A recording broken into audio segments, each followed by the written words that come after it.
Lifestyle ही आपका अच्छा है, आप रेगुलर एक्सरसाइज कर रहे हैं, अपने रिस्क फैक्टर्स पर ध्यान दे रहे हैं। रिस्क फैक्टर्स माने कि ब्लड प्रेशर रेगुलर चेक कर रहे हैं, ब्लड शुगर अपनी रेगुलर चेक कर रहे हैं, कोलेस्ट्रॉल्स देख रहे हैं। हाइपरटेंशन एक सिंगल ऐसी एकमात्र चीज़ है जो कि 50% तक हम स्ट्रोक्स कम कर सकते हैं। ड्रिंकिंग ज़्यादा है, अल्कोहल, स्मोकिंग, ये सारे रिस्क फैक्टर्स स्ट्रोक के ही होते हैं। हार्ट अटैक्स एंड स्ट्रोक ये सब इन्हीं कारण होते हैं। स्मोकिंग बंद करो, अल्कोहल को लिमिट करो, stay away from drugs and adopt healthy. क्योंकि बच्चे आजकल जो हम देखते हैं ना, आते हैं उनको कहते हैं अभी गेम खेला करो, कहते हैं हाँ जी बहुत खेलते हैं, वो पता लगता है जी वीडियो गेम्स खेल रहे हैं उस पर फ़ोन पे। सलाह देते हैं सबको कि ऐसा कोई काम ना करें जिससे कि आप बाद में पछताएं।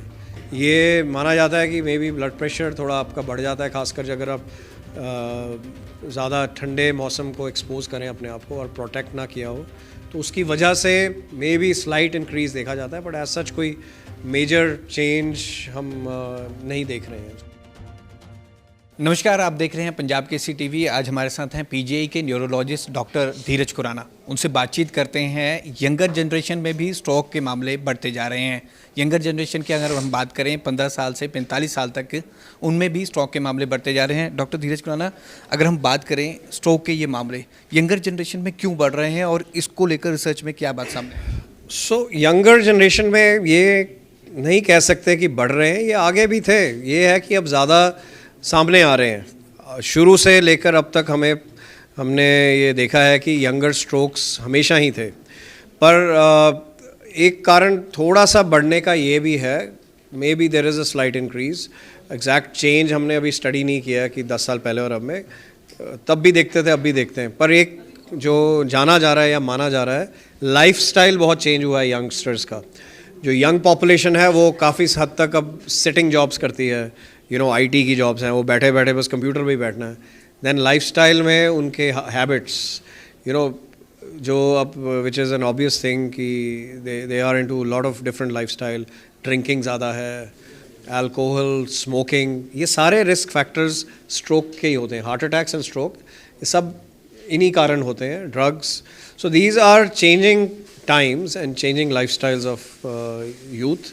इस कारण भी देखा जाता है कि ये चेंजेस आ रहे हैं इस बार में। अदरवाइज़ जो कि कॉमन कॉजेज़ थे जो पहले भी देखे जाते थे वो जेनेटिक होते हैं। मतलब कुछ ऐसा खून में उनके दौरे में कुछ ऐसा चेंज था कि ब्लड क्लॉटिंग बढ़ जाती है, वो एक अलग कैटेगरी है। तो वो हमेशा ही रही है, शुरू से ही रही है कि ऐसे जेनेटिक कारण भी रहे हैं।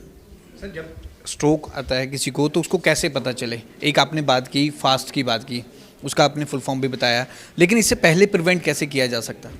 सो पहले जानना तो बहुत मुश्किल है, पर सिंपल हेल्दी लाइफस्टाइल, जैसे मैंने कहा कि आप एक अगर लाइफस्टाइल ही आपका अच्छा है, आप रेगुलर एक्सरसाइज कर रहे हैं, अपने रिस्क फैक्टर्स पर ध्यान दे रहे हैं। रिस्क फैक्टर्स माने कि ब्लड प्रेशर रेगुलर चेक कर रहे हैं, ब्लड शुगर अपनी रेगुलर चेक कर रहे हैं, कोलेस्ट्रॉल्स देख रहे हैं, हार्ट डिजीज़ अगर है उसका प्रॉपर ट्रीटमेंट कर रहे हैं, और regular exercise and healthy food खा रहे हैं। तो इसके अलावा तो और अगर ये सब कुछ कर दें तो इनफैक्ट हाइपरटेंशन एक सिंगल ऐसी एकमात्र चीज़ है जो कि 50% तक हम स्ट्रोक्स कम कर सकते हैं अगर केवल ब्लड प्रेशर को ही ट्रीट कर दें। बहुत सारे लोग ब्लड प्रेशर को प्रॉपरली ट्रीट नहीं करते हैं, उसको इग्नोर करते हैं, नज़रअंदाज करते हैं, जिसके कारण ये स्ट्रोक्स, हार्ट अटैक्स बढ़ी जा रहे हैं हमारी कंट्री में, खासकर पंजाब में, नॉर्थ में।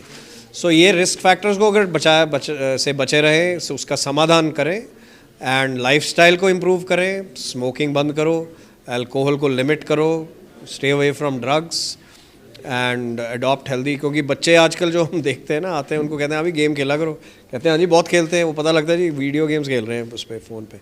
So that is one of the biggest change जो टेक्नोलॉजी ने हमारा इनरोड्स की हैं हमारे लाइफ में, उससे काफ़ी हद तक ये रिस्क फैक्टर्स बढ़ गए हैं। बिकॉज आपकी फ़िज़िकल एक्टिविटी कम हो गई है। वॉचेस तो सबने डाली हैं, पर वो स्टेप्स कितने कोई काउंट करता है, I don't know. So but जैसे वो अब that has become a medical thing right now. Monitoring के लिए हम ये फॉर्मली यूज़ करने लगे हैं। पीपल को कहा जाता है कि इसको आप अपने टारगेट्स को अचीव करो। सो ये सारी चीज़ों को यूज़ करना चाहिए and people should adopt a good lifestyle. Sir, ultrasound की आपने बात की, अल्ट्रासाउंड से ये कैसे पता चलता है? एक दिल के सुराख की आप बात कर रहे हैं, वो क्या सुराख?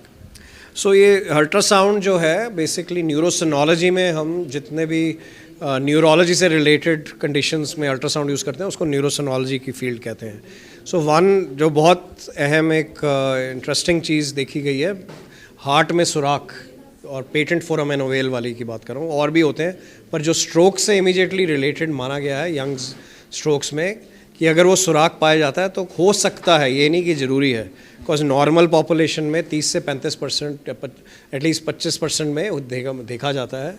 बट अगर कोई स्पेशल कंडीशंस उस मरीज़ में हो या उस इंसान में आ जाए तो वो एक स्ट्रोक का कारण बन सकता है कि क्लॉट बॉडी से एक से दूसरी साइड जाके ब्रेन में चले जाता है. सो वो डिटेक्ट करने के लिए अल्ट्रासाउंड एक बहुत ही सिंपल प्रैक्टिकल तरीका है. सिंपल कि उसमें कोई बड़ा कोई हमें वो लैब की ज़रूरत नहीं है, एक अल्ट्रासाउंड मशीन की ज़रूरत है, और उससे अगर हम ये डिटेक्ट कर लेते हैं कि बबल्स हम इंजेक्ट करते हैं बॉडी में, तो अगर वो बबल्स हम ब्रेन में डिटेक्ट कर लेते हैं तो वो हमें एक इंडिकेशन देता है कि इसमें हो सकता है वो सुराख है.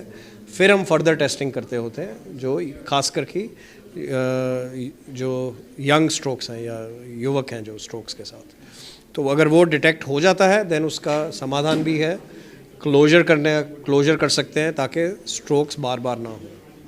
सो उसका ये महत्व है कि इम्पोर्टेंस यही है, अगर हम उसको डिटेक्ट कर पाएँ तो फिर हम उसको स्ट्रोक से बचा सकते हैं इंसान. सर अफ़ीम की मैं बात करूंगा क्योंकि हमने कई जगह देखा है, हम अपने फ्रेंड सर्कल में भी देखते हैं, पंजाब के साथ हमारा जुड़ता एरिया चंडीगढ़, कि अफ़ीम खा लो और आपको स्ट्रोक नहीं आएगा, खून पतला कर देगा. इसमें कितनी सच्चाई है, व्यूअर्स को बताओ. ये हम बहुत सालों से ये कहने की कोशिश कर रहे हैं, लोगों को प्रचार करने की कोशिश कर रहे हैं कि अफ़ीम में ऐसा कुछ साइंटिफिक प्रूफ नहीं मिला है अभी तक, और ये सारा एक अंधविश्वास है, एक मिथ है जो कि इतने सालों से पंजाब के लोगों में खासकर ये प्रचलित है. तो उसकी वजह से लोग जब भी आते हैं वो पहले वो अपना ही डॉक्टरी मार के अफ़ीम दे देते हैं, और उसकी वजह से बहुत देरी से पहुंचते हैं, वो वेट करते रहेंगे जी ठीक हो रहा है. सो हम यही सलाह देते हैं सबको कि ऐसा कोई काम ना करें जिससे कि आप बाद में पछताएं, क्योंकि एक बार देरी जब हो जाती है फिर अधरंग का इलाज नहीं हो सकता है. पहले 3 से 4 घंटे में बेस्ट होता है, उसके बाद भी कर सकते हैं, पर वो आपको हॉस्पिटल आकर ही सारे टेस्ट कराकर फिर इलाज शुरू करवाना चाहिए जिन हॉस्पिटल्स में स्ट्रोक की ट्रीटमेंट होती है. एक सर सर्दियों में इसके खास तौर पे मामले बढ़ जाते हैं, ऐसा भी कहा जाता है. इतना कोई सिग्निफिकेंट डिफरेंस नहीं आता है, मे बी थोड़े से फ्यू %, ऐसा नहीं है कि ड्रास्टिक इंक्रीज़ हो जाता है. ये माना जाता है कि मे बी ब्लड प्रेशर थोड़ा आपका बढ़ जाता है, खासकर अगर आप ज़्यादा ठंडे मौसम को एक्सपोज़ करें अपने आप को और प्रोटेक्ट ना किया हो, तो उसकी वजह से मे बी स्लाइट इंक्रीज़ देखा जाता है, बट एज सच कोई मेजर चेंज हम नहीं देख रहे हैं. स्लाइट इंक्रीज़ एक्सट्रीम विंटर में ब्लड प्रेशर बढ़ने करके हो सकता है. और ये सर जो एनुअल कॉन्फ्रेंस हो रही जा रही है, इसके बारे में बता दें. सो एनुअल कॉन्फ्रेंस, ये 7th एनुअल कॉन्फ्रेंस है सोसाइटी ऑफ न्यूरोसोनोलॉजी की. ये एक यंग सोसाइटी है जो कि न्यूरोलॉजिस्ट ने बनाई थी, जिनका एक इंटरेस्ट है न्यूरोसोनोलॉजी में या अल्ट्रासाउंड न्यूरोलॉजी की फील्ड में. सो ये खासकर ये 2-3 साल बाद अब होने लगी है कोविड के बाद, लास्ट इसकी 2019 में हुई थी. So it is we expect कि इसमें काफ़ी सारी डिस्कशंस एंड इंटरेस्ट जनरेट होगा न्यूरोलॉजिस्ट में भी और बाकी यंग न्यूरोलॉजिस्ट में जो कि इस फील्ड को लेकर आगे बढ़ाएंगे. सो उसी की डिस्कशंस होंगी, वेरियस अल्ट्रासाउंड की जो यूज़ है न्यूरोलॉजी के कंडीशंस में.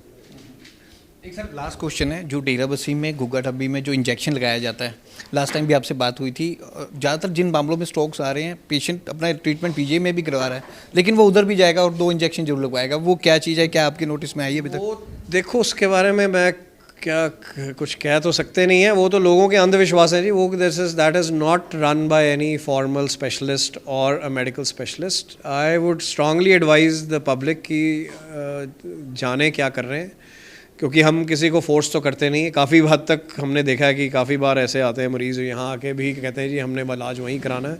हम रोकते नहीं हैं, पर हम स्ट्रांगली एडवाइस करेंगे कि ऐसे इलाज जो कि लोग प्रचलित करते हैं उनमें कोई साइंटिफिक बेसिस नहीं होता, और वो लॉन्ग टर्म में, इनफैक्ट लॉन्ग टर्म क्या उसी वक्त डैमेज ज़्यादा करते हैं. सो कई लोग तो वापस आ जाते हैं जिनका नहीं फ़ायदा हुआ होता है, कई लोग फिर अपने विश्वास के साथ टिके रहते हैं. बट ऐसा कोई कहीं भी कोई भी इलाज जिसका कोई बेसिस ना हो, जिसका वैज्ञानिक कोई भी बेसिस ना हो, अवॉइड करने चाहिए, मैं तो ये कहूँगा। तो स्ट्रोक को लेकर यंगर जनरेशन में स्ट्रोक क्यों बढ़ रहा है, क्या इसके कारण है, पूरी बातचीत की डॉक्टर धीरज खुराना ने, इसको लेकर पूरे टिप्स भी दिए। कैमरामैन रजत के साथ भगवत सिंह, पंजाब केसरी, जगबानी टीवी, चंडीगढ़।